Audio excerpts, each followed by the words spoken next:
साथियों, अभी हम चिकानी अलवर में BDI फ्लैट्स में जो अशफाक भाई का फ्लैट है उस पर आए हुए थे। अशफाक भाई मेरे बिल्कुल बाजू में बैठे हुए हैं और बहुत और पास में जो बैठे हुए हैं वो छोटे भाई निसार हैं। और बहुत खुशी की बात है साथियों कि ये दोनों प्यारे भाई और यहाँ जो बैठे हुए हैं मुबीन भाई, ये मिलकर किशनगढ़ के इलाके में एक रेजिडेंशियल इदारा कलाम अकेडमी के नाम से रन कर रहे हैं। और मेरे इधर जो बाजू में बैठे हुए हैं वो रिस्पेक्टेड हरदिल अजीज हाजी अरशद भाई हैं। साथियों, वैसे तो ये रेनी सीजन है, सबको बहुत मुबारकबाद, बारिश भी हो रही है। इन दिनों में सोशल मीडिया पर बहुत सारे जो करंट के और जो समाज से जुड़े टॉपिक्स हैं उन पर बहुत सारे साथियों की पोस्ट देखने को मिलती हैं। अभी हाल ही में साथियों एक बहुत, हालांकि वो बहुत डिबेटेबल, बहुत सेंसिटिव भी हो सकती है, इस तरह की पोस्ट थी कि हमारे यहाँ जो मस्जिदों में साथियों इमाम की जो बहुत रिस्पेक्टेड पोस्ट है उस पर जो लोग काम करते हैं उनकी सैलरी से रिलेटेड और उनको क्या ऑनरेरियम दिया जाए या मिलना चाहिए, इस पर बहुत सारी मैं करंट में पोस्ट देख रहा था। ये बात सही है साथियों कि मेवात इलाके की बात कर लें या जो दूसरे इलाके, उनमें बहुत जिम्मेदारी के साथ जो मस्जिदों के इमाम हैं और बल्कि पूरा जो उलेमा हजरात हैं उनकी जो खिदमात हैं वो बहुत मेयारी रही हैं, बहुत जमीन पर वर्क किया है और वो हमारी मेन स्ट्रीम सोसाइटी के ही पार्ट है। हालांकि साथियों, मैं कुछ तारीख की अगर बात करूं तो ये कहा जाता है कि सहाबाओं के जमाने में जो इमामत का काम करते थे लोग, वो सैलरी बेस्ड नहीं होते थे बल्कि कुर्बानी बेस्ड एटीट्यूड था। लेकिन चूंकि हालात जमाने की बात करें तो वो भी सोसाइटी के ही पार्ट हैं, तो उन्हें जो ऑनरेरियम मिलना चाहिए, जो मानदेय मिलना चाहिए, वो कितना होना चाहिए, कम से कम हमारे साथियों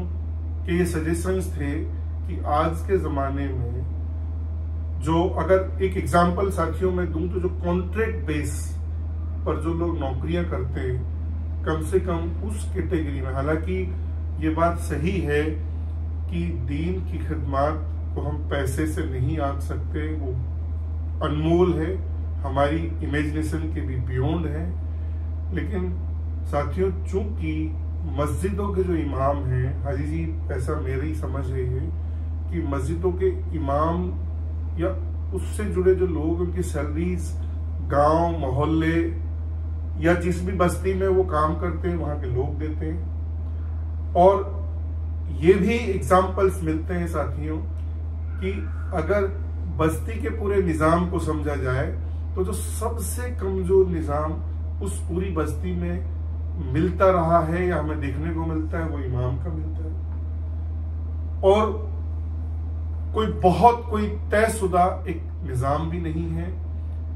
तो ये बात बिल्कुल सही है कि बहुत रेस्पेक्टेड मानदेय मिलना चाहिए, लेकिन साथियों उसका निजाम कैसे हो, वो किस तरह से मिले। तो मेरी एक दो बातें साथियों,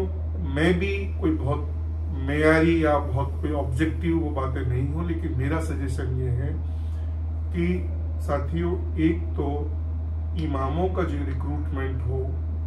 वो बहुत इंस्टीट्यूशनलाइज होना चाहिए, कमेटीज होनी चाहिए। उन कमेटीज का भी साथियों रजिस्ट्रेशन, रजिस्टर्ड कमेटीज हों, उनमें भी जिस तरह से रिक्रूटमेंट्स होते हैं भर्ती की तरह क्वालिटी बेस पर, और बल्कि साथियों जिस तरह से हम इस जमाने में एडवर्टाइज भी करते हैं रिक्रूटमेंट का, इस तरह की अप्रोच के बाद रजिस्टर्ड कमेटी के द्वारा, और बल्कि साथियों मेरे एक और समझ इसमें है कि जो इलाकाई जामा मस्जिद उस इलाके में हो या जो पूरा समाज के जो इलाके हैं वहां भी जो देहात या बस्ती से ऊपर में भी एक गवर्निंग कमेटी होनी चाहिए, और फिर उसके द्वारा बहुत ट्रांसपेरेंट तरीके से अगर रिक्रूटमेंट हो, और सेवा शर्तें भी उसमें होनी चाहिए शामिल। और साथियों, जो सैलरी का निजाम है, जो सर्विस उसको देने का निजाम है बस्ती के द्वारा, वो भी तय मानदंडों की तरह हो। क्योंकि साथियों, ये भी एक कुछ एग्जाम्पल्स हमें यहां मिले कि कई बार इमामों की सैलरीज बहुत समय गुजारने के बाद भी बस्ती वाले प्रॉपर नहीं दे पाए। उसके लिए भी चेक एंड बैलेंस हो। एक साथियों, चूंकि मैंने इन दिनों में इसको जब मैं समझ रहा था, तो मैं कुछ इस्लामिक वर्ल्ड के एग्जाम्पल्स को जब समझ रहा था, तो मैं वहां देख रहा था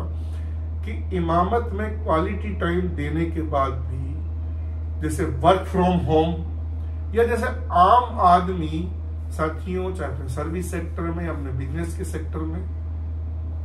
एक पूरा डिवोटेड टाइम या नीड का जो टाइम है उसको देने के बाद वो दूसरा टाइम भी अपनी अर्निंग में, अपनी पोजीशन को स्ट्रॉन्ग करने में डिवोट करता है, कर सकता है। साथियों, ये निजाम भी अगर मस्जिदों के साथ बना दिया जाए कि इमामत के क्वालिटी टाइम के साथ अगर अपनी डे टू डे की लाइफ को और बेहतर करने के लिए, चाहे वर्क फ्रॉम होम या साथियों उसी बैकग्राउंड में कुछ वर्क वो साथ में कर पाए, तो मुझे लगता है कि वो उसके लिए बेहतर होगा। साथियों, इमाम हमारे गुलाम नहीं हैं, वो हमारे ताज हैं। हमारे दीन को बहुत जमीनी स्तर तक, बल्कि साथियों को जिंदा रखने में भी मैं कह सकता हूं वो पिलर्स हैं। वो मोहताज नहीं होने चाहिए, बल्कि ये बात मैं क्लियर भी कर रहा था साथियों कि दीन के बदले कोई हमारी ताकत नहीं है कि हम किसी को सैलरी दें, लेकिन जो वो टाइम स्पेंड करता है, जो टाइम डिवोट करता है,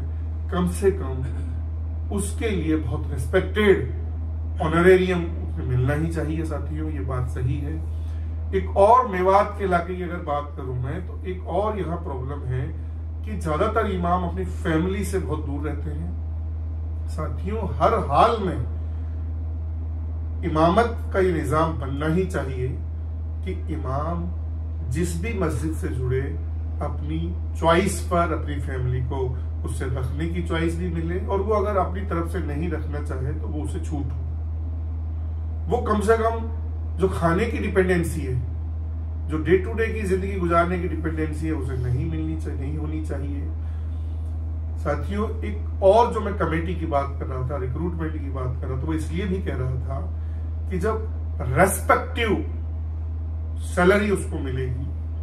तो फिर कम से कम अपनी जो मिनिमम रिक्वायरमेंट्स हैं उनको बहुत रिस्पेक्टेडली वो साथियों फुलफिल कर पाएगा।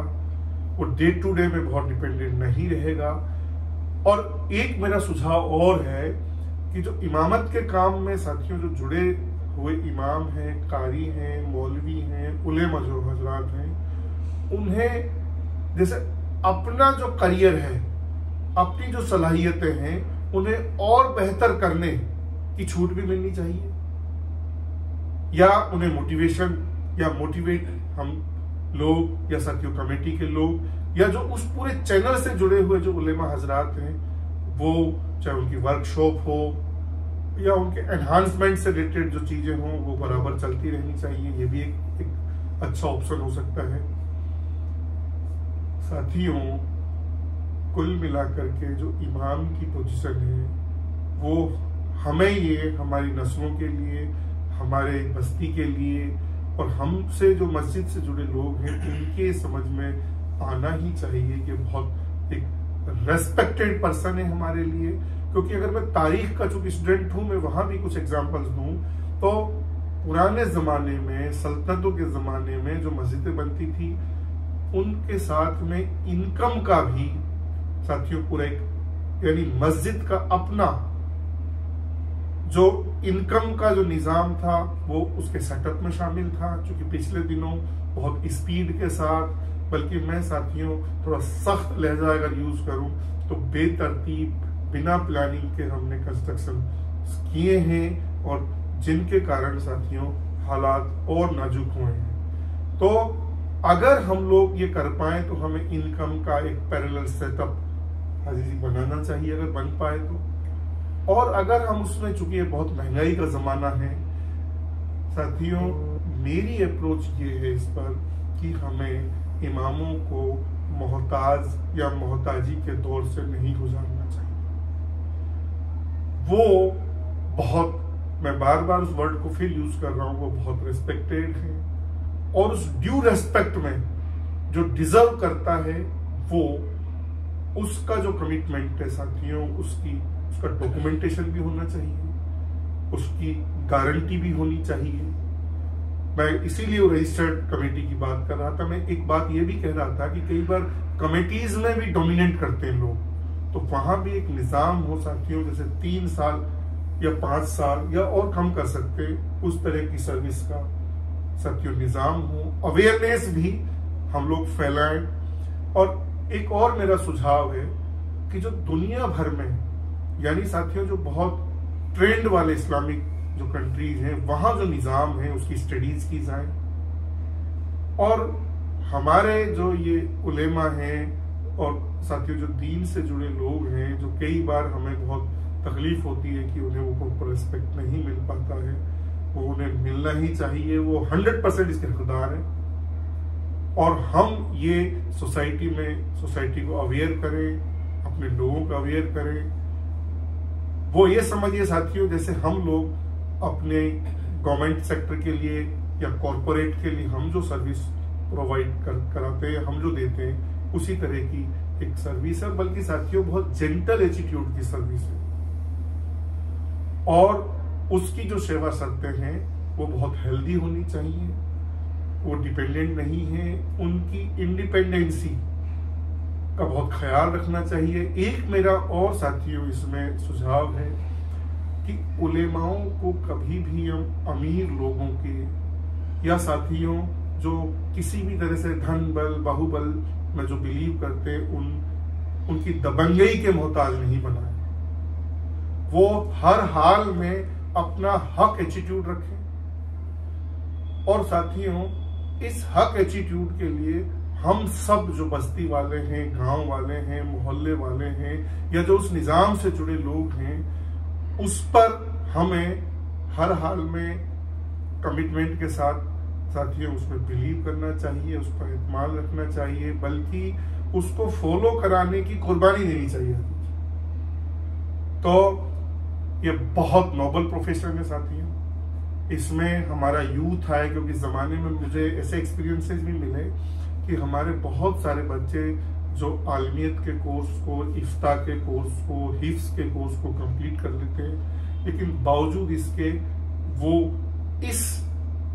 नोबल जॉब में जो आना चाहिए वहां आने से कतराते हैं, डर लगता है उनको। और बल्कि कई बार तो मजबूरियों में ही ज्वाइन करते हैं, कई ऑप्शन भी वो साथ रखना चाहते हैं। मैं ये मानता हूं साथियों कि प्रायोरिटी पे हमारे ये बच्चे जो इफ्ता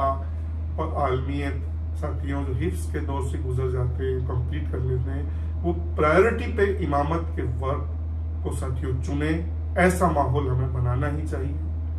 हमें इसका स्पेस, हमें अपनी कुर्बानियां देनी होंगी। और मुझे लगता है साथियों ये सच्ची खिदमत है, दीन की भी मान सकते हैं, या हमारा जो ये ग्रेट इस्लामिक ट्रेडिशन रहा है इसका, उसके लिए हमारी ये खिदमत। और इसके बेहतर के लिए हाजी जी और डिस्कशंस हों और वर्कशॉप हों, यानी हमें हर हाल में ये नोबल प्रोफेशन साथियों बचाना होगा। और इसके रेस्पेक्ट में, इसके ड्यू रेस्पेक्ट में हम जितना कर सकते हैं, हर मेयार तक हमें बेहतरी में पहुंचना चाहिए। हाजी जी, थैंक यू साथियों।